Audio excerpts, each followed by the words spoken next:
Hi everybody, my name's Duncan Thompson and I'm one of the curators here down at the King Robert the Bruce Heritage Centre in Renton. It's the old railway ticket office on Renton Station. We're open every day from 11 until 2. We open every weekend at the moment until the summer season comes, then we start doing events throughout Scotland. The reason that the museum is here is that King Robert the Bruce lived the last 3 years of his life here in Renton. He moved the royal family to a manor house that he bought from Malcolm, Earl of Lennox. He extended the manor house with a 100-foot great hall. He built a Queen's Chambers. He built a chapel royal and chancellery at the end. He lived here, as I say, for the last 3 years of his life. He died 2 weeks before his 55th birthday. He lived in a place called Pillen Flat or Talion Flat in the Gaelic. Hello. Hiya, how we doing? Hello. You guys open today? Yeah, come on, of course. Have a wee look a bit. First time in Renton? Third time. We've just bought a house up here, so Oh, fantastic. going to be moving in a couple of months. Magic. I think we saw you opening up last time, but we didn't quite. It was made by a guy called Danny Gilmer, and it's called The First Blow, and that was the first blow on the 23rd of June. So, yeah, very good. The picture, the painting at the back is William Wallace and Robert the Bruce evolving from Scotland. We've got 3 stars, a James Douglas there in the sky, and these pictures and all the pictures on the roof and that were all done by Duncan Brown, the artist, a phenomenal artist, and all done free of charge. What an amazing man, you know. So, and we have this is the crown and our jewel. This is the great throne of King Robert the Bruce. We made this in partnership with Historic Environmental Scotland for the 700th anniversary of the Battle of Bannockburn.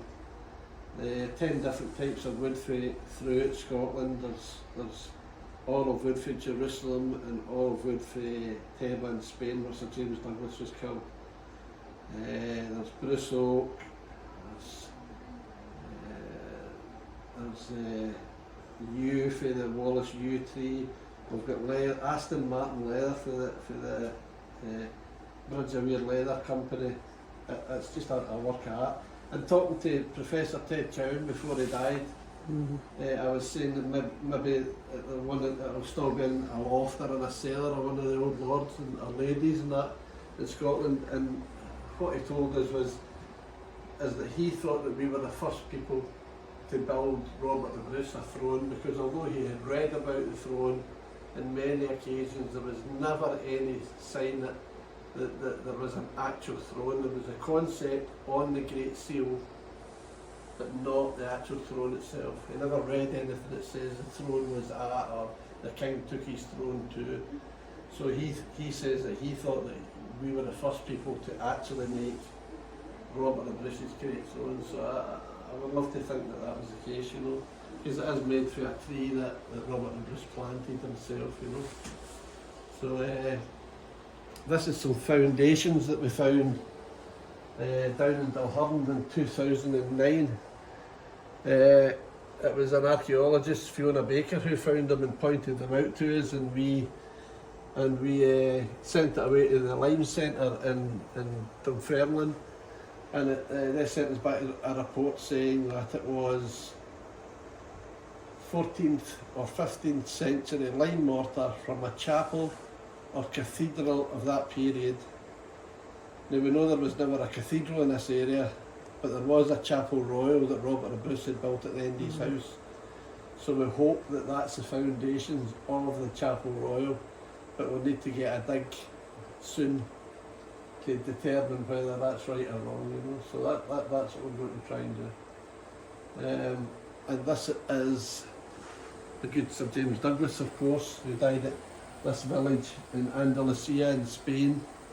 This is a village of Teba, and every single year they have a 3-day festival commemorating the life and death of Sir James Douglas, you know what I mean? and it's a well worth a visit. You should go there if you're ever in Spain.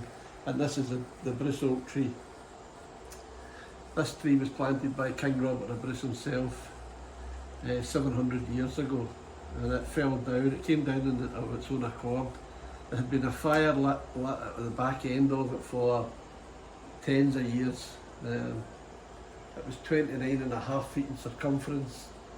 It was the oldest oak tree in Scotland at the time, and it was, as I say, 29 feet in circumference, so a massive, massive oak tree. And right at the very end of its life, I must say, they grow for 300 years, they bulk for 300 years, and they die for 300 years. So she was right at the end of her life, you know. So when it came down in negotiations to take it into community ownership, and we'd done that, it took us a year, and we'd done that at the end of the year, we got it into our ownership. And this is the tree. The year before it came down, and it's in Heritage Trees of Scotland, so very famous tree. And there's great wee things like, if you look here, you can see the green man sitting on top of the tree. You can see his leg and his arm and his face and his antlers.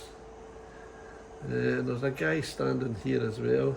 If you blow that up on the computer, it's a knight standing leaning on a sword like this, as though he was leaning on his sword. It's an incredible tree, a magical tree. So if you want a wee visit to the Heritage Centre, come and give us a wee visit. You send me an email on duncanthomson1960 at yahoo.co.uk and make arrangements to get in. You're more than welcome. Everybody's welcome. We've got the Battle of Stirling Bridge here. We got that for Stirling a few years back, and it depicts the Battle of Stirling Bridge where William Wallace and Andrew de Murray beat the English to come up to subjugate us again, and they let half of them across the bridge and then set fire to the bridge and pulled the bridge down and killed the half that got across, so they won that battle. Sir William Wallace did. And this here, Robert of Bruce's last wish was that his knights take his heart to the Holy Land, because he had never had the chance to be on a crusade or anything like that. So he missed out on that because he was always fighting at local fights. So this is a heart that we made for Bruce Oak, for the tree itself. So he touched the tree, and a guy called Arthur Murdoch carved the heart for us. And a young Palestinian boy, Simon, took the heart across to Jerusalem a year and a half ago and laid it in the Church of the Holy Sepulchre, and prayed for forgiveness for all the people that he had killed and all that, because that was his last wish. So it's on tour now. We're taking it about Scotland to different places connected to Robert the Bruce, and then we'll bury it somewhere with a wee bit of pomp and ceremony, we think. Yeah. So welcome, come anytime you want. Thank you.